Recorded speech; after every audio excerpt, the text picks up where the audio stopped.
Welcome to the Healers Café, conversations on health and healing with Dr. Manon.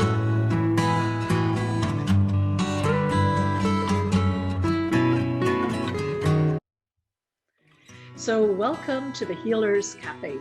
And today I have Dr. Debi Silber, and I'm super excited because she is, first of all, the founder of the Betrayal Transformation Institute and is a holistic psychologist, a health, mindset, and personal development expert. She's the author of the #1 best-selling book, The Unshakable Woman: 4 Steps to Rebuilding Your Body, Mind, and Life After a Life Crisis, and also her newest book, Trust Again. Her recent PhD study on how we experience betrayal made 3 groundbreaking discoveries that changes how long it takes to heal.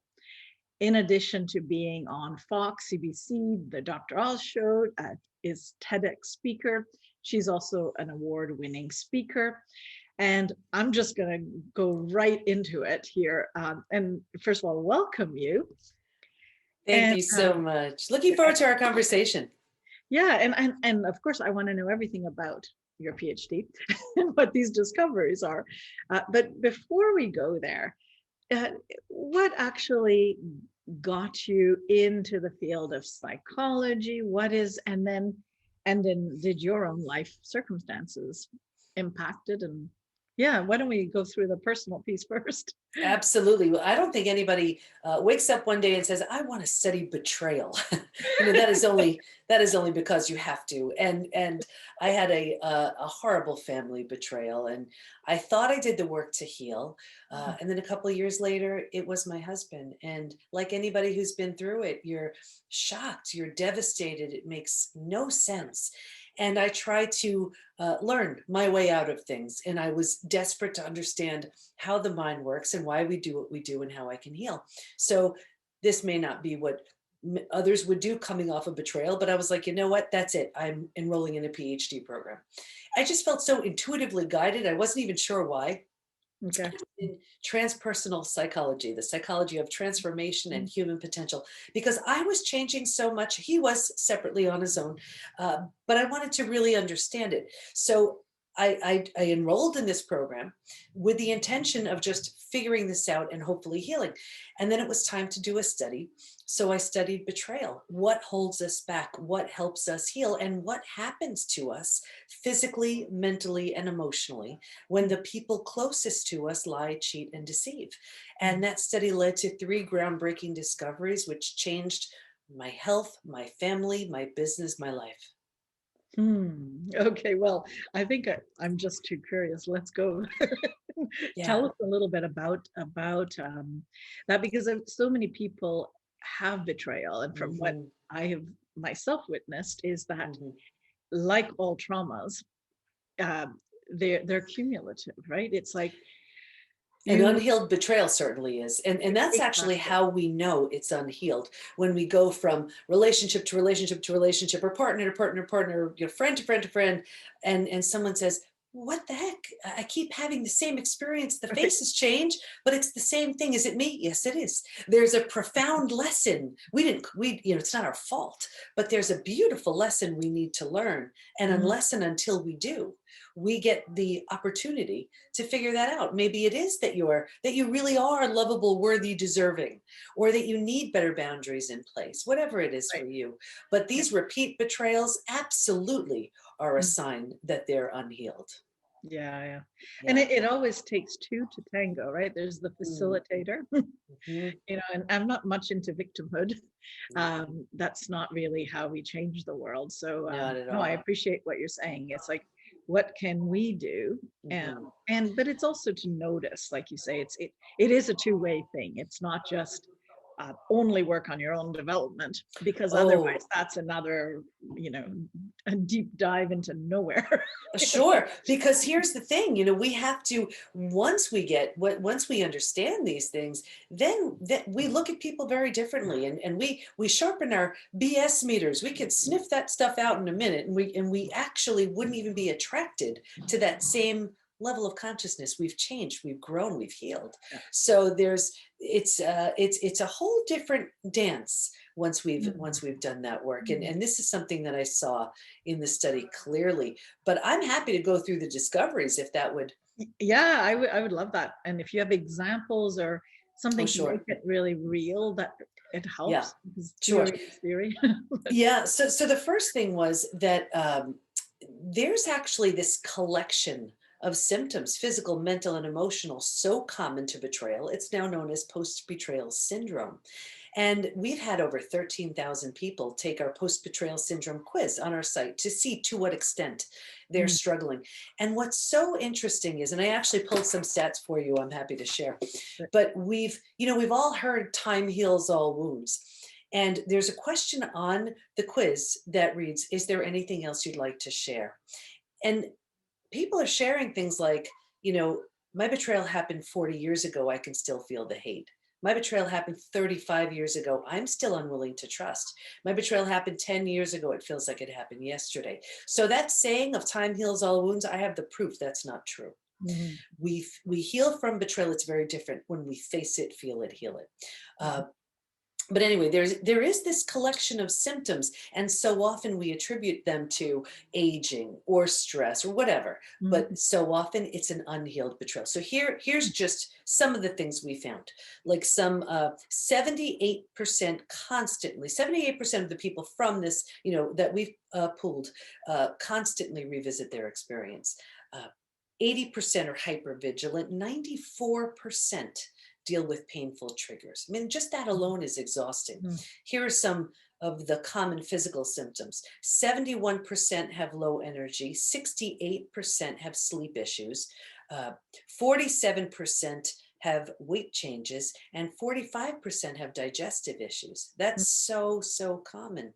Some mental issues. So now imagine going through some of those physical issues, and now on top of that, 78% are overwhelmed, 70% walking around in a state of disbelief, 68% unable to focus, and 62% unable to concentrate. So now here's this chaos and this mental overwhelm. That's not even the emotional symptoms. So now emotionally, 88% deep sadness, 83% angry. So now mix anger and sadness. That's a lethal combination right there. 80% are anxious, 79% are stressed. Here's why I wrote the book Trust Again. 84% have an inability to trust. 67% prevent themselves from forming deep relationships because they're afraid of being hurt again.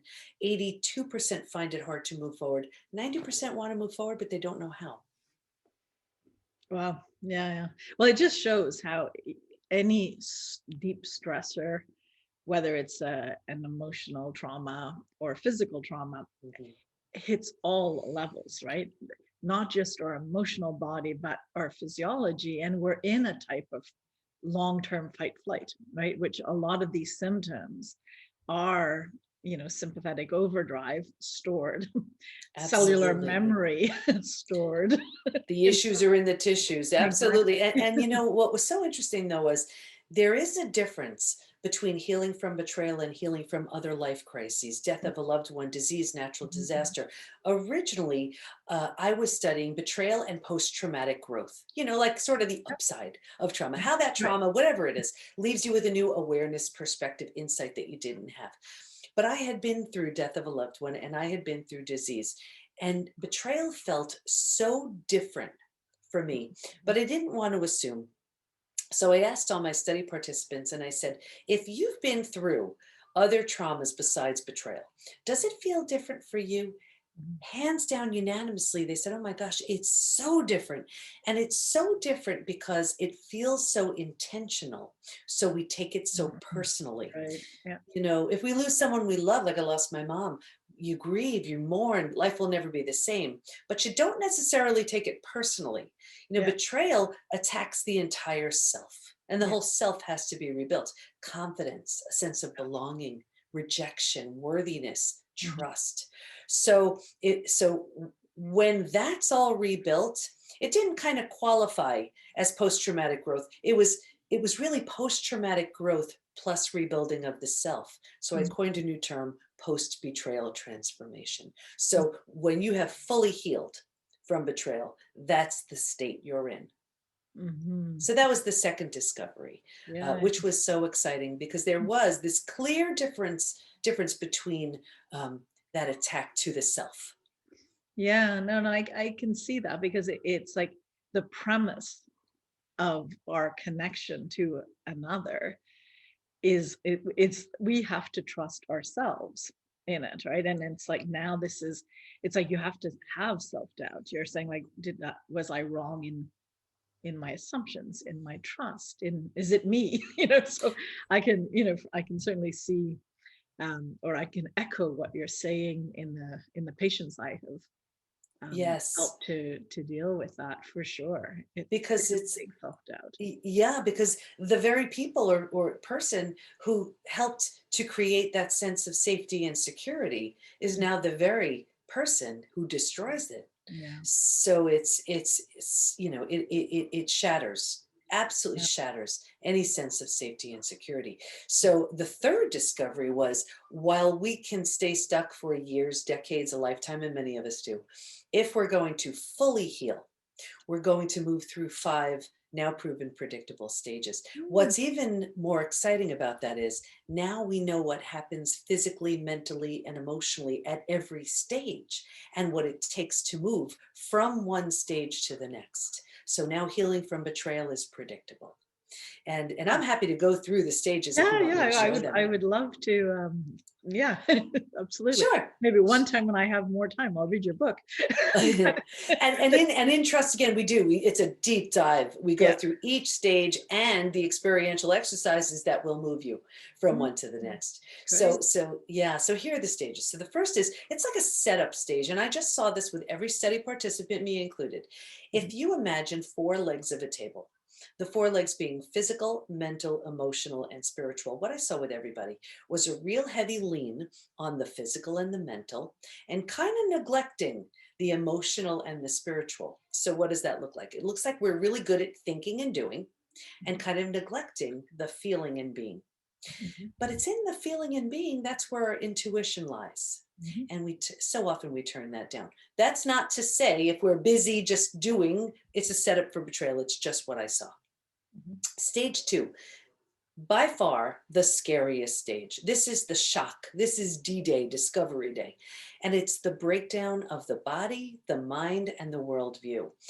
This is like where someone just takes a mask off and says, this is who I've really been this whole time.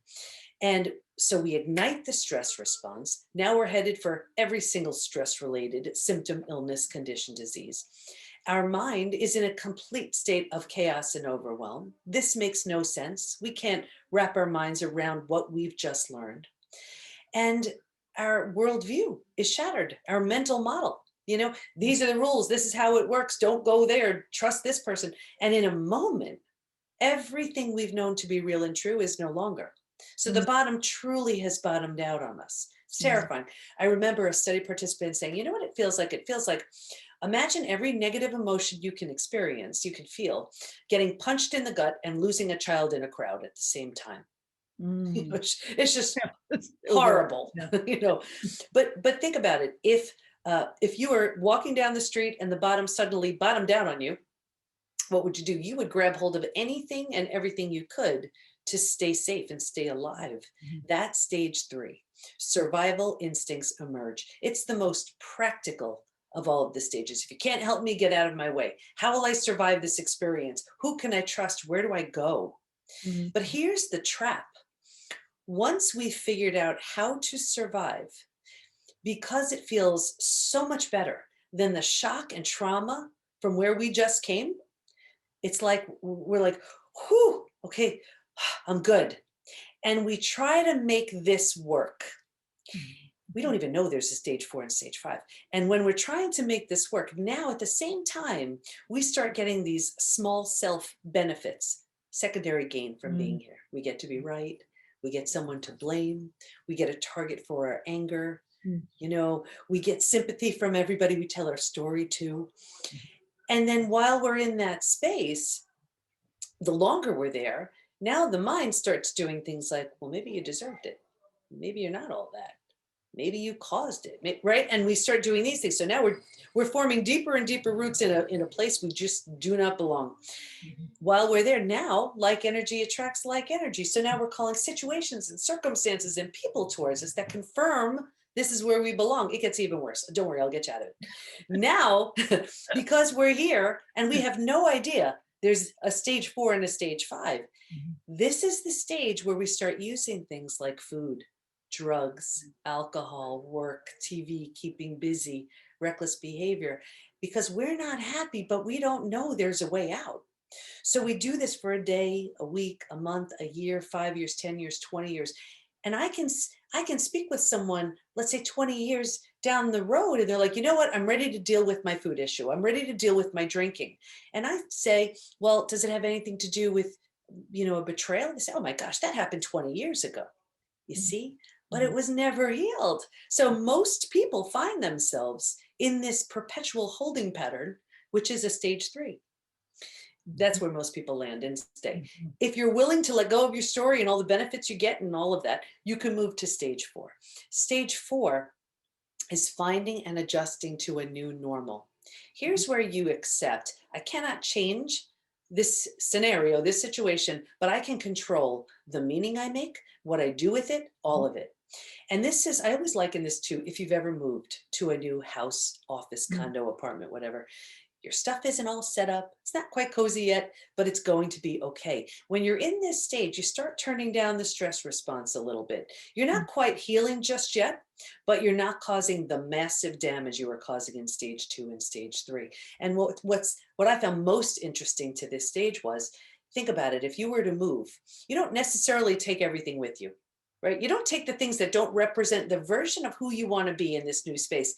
And what I found was, if your friends weren't there for you, here's where you let them go, because you've outgrown them right here. And when you're in this stage 4 and you're making it your own, you're setting up this mental, emotional new space, you can move into stage 5, the most beautiful stage, healing, rebirth, and a new worldview. The body starts to heal. Now there's time to eat well and exercise and self-love and self-care. You didn't have the bandwidth for that earlier. Now you do. Now you want to do that. You're making, your mind is changing. You're making new rules and boundaries based on what you've experienced. And you have a new worldview based on all you've been through. And remember, in the beginning, the 4 legs of that table, we were only working on the 2 legs, physical and emotional. By this point, we're solidly grounded because we're focused on the emotional and the spiritual too. Those are the 5 stages.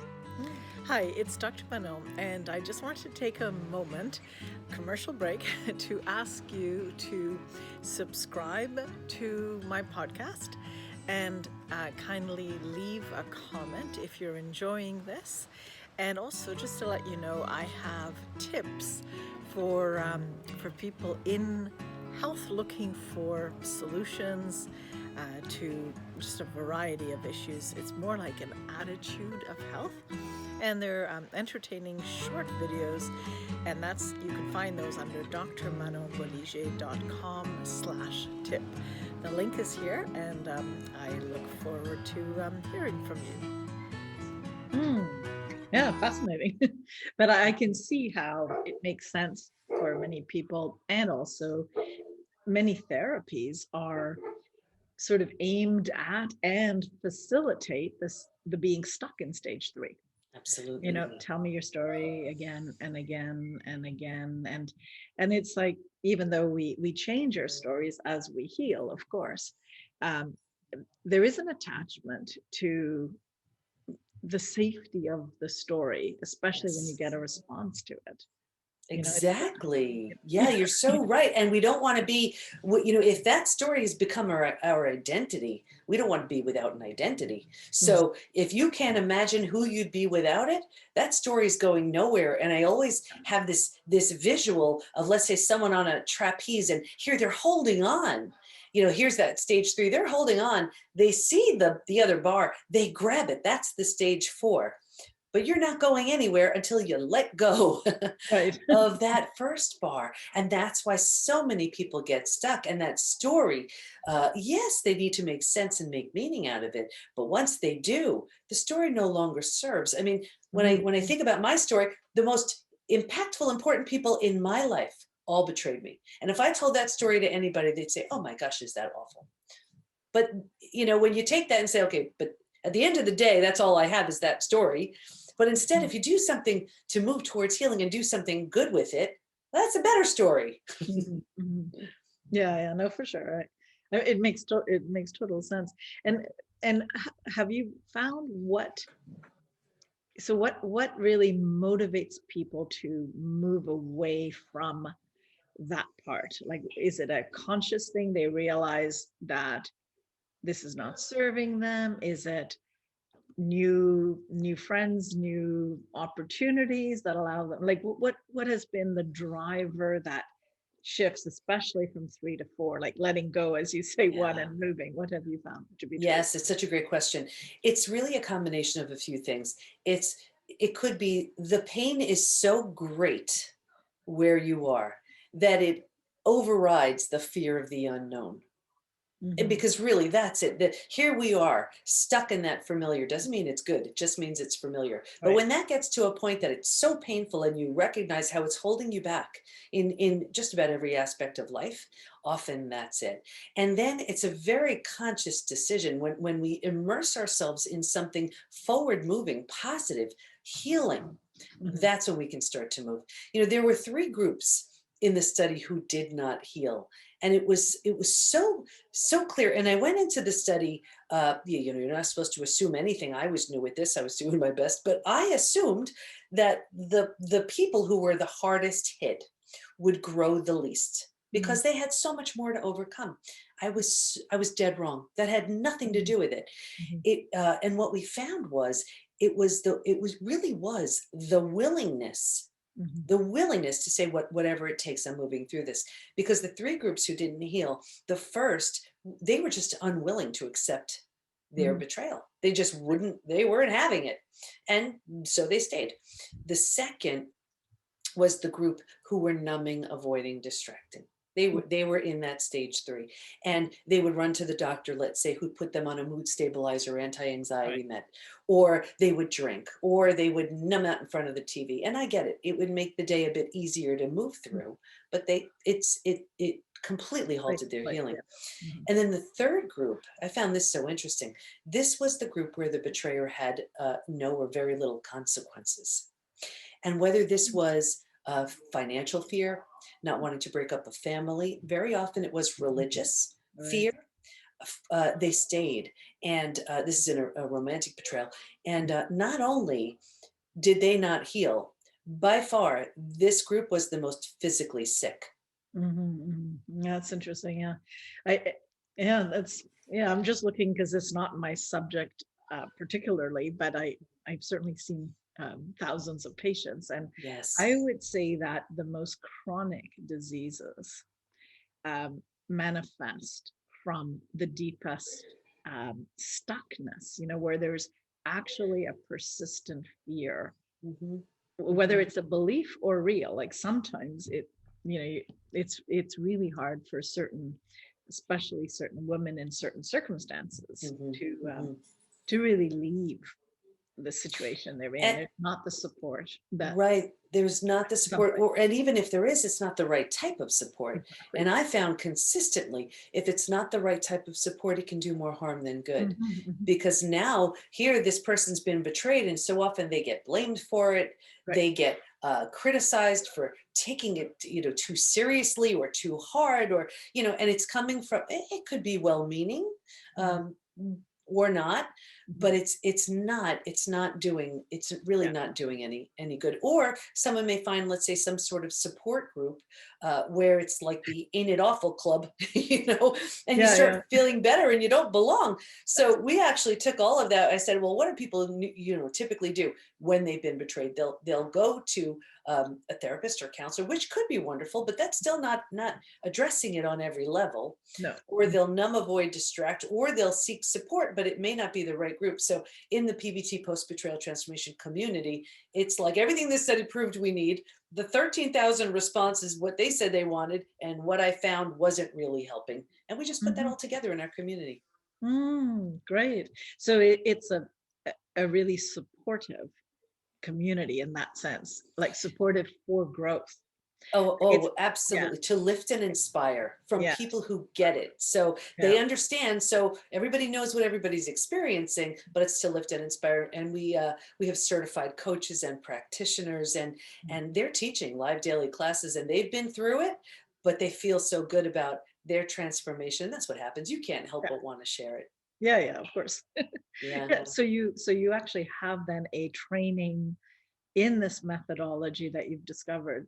Yeah. That's great to know. That's a resource that everyone should know about because Thank I you. think betrayal is it's so common in so many cases, and whether it's incest survivors or Absolutely. whether they know it as a child, or some they don't know it because it's so young, they only find out later as adults Yeah. Yeah. what they've experienced, and then it's very hard to deal with that level of betrayal because sometimes the the parent or the uncle or whatever it is no longer there. You're um, so right. Not that necessarily talking to them makes a difference. It can in some cases, and others it's really not their way to go. Yeah. But there's a lot of unanswered questions, and I always say that the body has another way of expressing the problem. It Hmm. you may not know it's betrayal, but Hmm. your body will do chronic fatigue. It'll start Yes. having autoimmune problems, and it's not that it's the cause, but it's the trigger that puts the fire for Yeah. the forest to burn, right? It's the thing that puts you over the edge. And that's why betrayal it hurts so much, because you know it is such an assault to it's that breaking of a spoken or unspoken rule, and the way I look at it, it's the deeper the relationship, the more we trust and depend on someone, Mhm. the deeper the betrayal. So like in the case you just mentioned, here a child is completely dependent on Yeah. that family member or whatever, and when they do something awful, that's Mhm. going to have a different impact than, let's say, your best friend telling your secrets. It's still a betrayal, but Mhm. it won't hit you No, the exactly. same level. But that child who's experienced that, then they, now they're moving through into their next relationships, Mhm. feeling damaged, feeling not enough, feeling not good, no, like not important in all these things. And and how could they move into a healthy relationship? Mhm. What they find is something that's just familiar. So they're Right. like, okay, I know this, I know how this goes. Mhm. That's the basis of addiction. Yeah. It is truly a chemical, you know, Hmm. neurological response, right? Of Hmm. this is safe, this feels comfortable. Now we're just going to continue with this, Yeah. like you said. And that's your phase 2, right? I think. Two Yeah. is the shock, and yeah, Oh no, not it's shop. it's the scary The phase three. That's the phase where 3. the Okay. addictions, yeah, Yeah. stage Yeah. three, Yeah. where Yeah. the addiction stage Mhm. addictions come in, and that's why our coaches are certified coaches in our community, and they work outside of our community as well. They each come in with a specialty, because it's there are so many things that need to be addressed. So yes, they're certified in the 5 stages, but we have some that it just, I'm mentioning it because you mentioned addiction. Some that specialize in Right. addiction, some that specialize in reconciliation, some in Mhm. narcissism, some, Right. because we have to really unpack Angles. so Yeah. much, Yeah. so much. Out of curiosity, that's just because it's my specialty, but do you have anyone who does work with the body physically? We have the way we do it at this, but we have somebody who is her specialty is chronic pain, Mhm. but we don't have at this point, and we have it on a first come first serve basis. Our community Mm. is only open 6 months, Okay. so when someone comes into the community, they can claim a specialty, and then it's just simply off the table for other people. Mhm. So we don't have a specific, like, body worker Mm. type of person, but Yeah, it's so needed because it gets stuck. it literally gets stuck in the Mhm. tissues, and Yeah. I've been doing Bowen therapy for now 30 years. It's as Mm. a naturopathic doctor, but and I've seen so much of these emotions stuck in the body. Right. And it may be, they may come in with pain, they may come in with, conditions and diseases, but it's Mhm. the moment you you give a different experience to the body. It's like there's something that changes, and it feels like, oh, my body is safe. It's like, this is my actual home. Because I have found a lot of people have this almost disembodied experience, right? And when you say, like, I did not realize the first one, they're busy and they're more in their mental, it doesn't surprise me, because most of our society is very disembodied, right? Absolutely. Yeah. So Yes. it's interesting, because I do find that through that, without having to explain everything, because not everyone processes that way. Sometimes it's just, oh, my body is safe, and that turns on or off this super sympathetic drive. When they start to go into healing, it also allows the healing to sort of accelerate. And the trust, is so, I just feel like it's tangibly physical, for me. But of course, I'm completely biased from that perspective, so most of my views, But you're so right, and it's true. It's like people breathe, take that deep breath for the first time, Yeah. and they don't know what that feels like. And when they do, it's and I see this every day within our community. They're creating a new identity. Yes. And this new version of them, you take the parts that you like and you leave behind the parts that don't serve. But the parts of them that they're taking with them have this new curiosity and confidence and willingness and ability to breathe and stand a little stronger. And they physically heal, they stand differently, they move differently. But that's because they're addressing things on all levels. Exactly. And we know that in fact your physiology changes when your posture changes. Like we are so perfectly made and everything there, but we just have, I think very much the way healing, it's not even been healing, it's been disease management, mostly, sorry. But it's separated everything, whereas we are so well made that if we're not stuck in one of the domains, whether it's regurgitating the same thought, and we actually come in through another door, so much opens. And I was going to say another thing I love that you said, just because I love to see possibility and healing, and that's been my experience, is it's not the people with the biggest traumas or the biggest betrayals that take the longest to heal, which is exactly, it's the same in whether it's physical trauma or not. It's not dependent on how bad it is. Not at all. Yeah, which is, nice to hear from a complete other perspective, that you found that to be true, so there's hope for everybody. There absolutely is. And if I had to say, what's the one word that makes all the difference? It's willingness. It's a willingness to move through it and face those demons and slay those dragons. But when they do, there's such a strength that emerges. And if you don't do it, it just follows you around like a shadow. So yes, it's painful. Of course it is. It's heartbreaking. And anybody who goes through our community, that's what they experience, but they don't have to do it alone. And that was one of the biggest, that was the reason why we included the support. Everybody in my study, I said, what would have helped you? Support, the right kind of support, So, and I know in my experience, that was the case too. The first year after my betrayal, I would just work, deal with the kids, crash, work, kids, crash. Like that was it. And it was awful. I would have loved to have somebody really supportive to help me through it. But what we learned too is, healing is always an option. Whether you heal yourself and move on, which is what I did with my family, it simply wasn't an option to rebuild with them.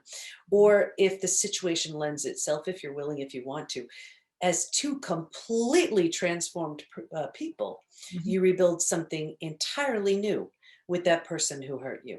And that's what I did with my husband. We married each other again not long ago. Oh, how nice. That's such a great introduction. Wanted to make sure I threw that in. But and we teach in the community when it's safe and in your best interest to just, move on. And when it's safe and in your best interest, to consider the possibility.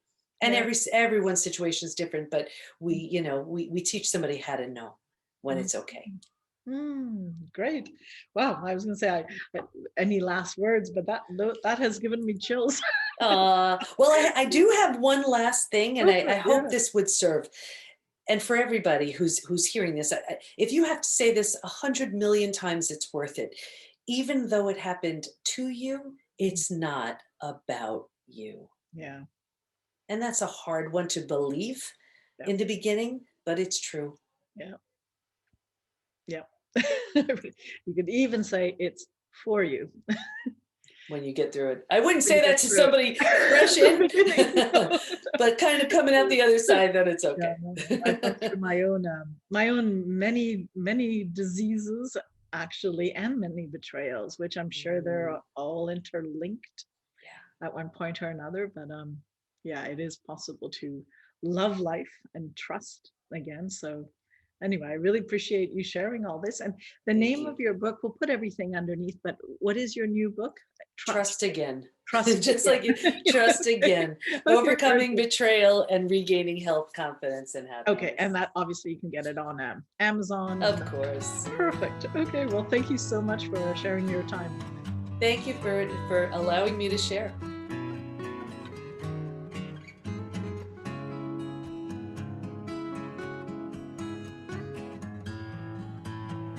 Thank you for joining us at the Healers Café with Dr. Manon. For more information, go to drmanonbolliger.com.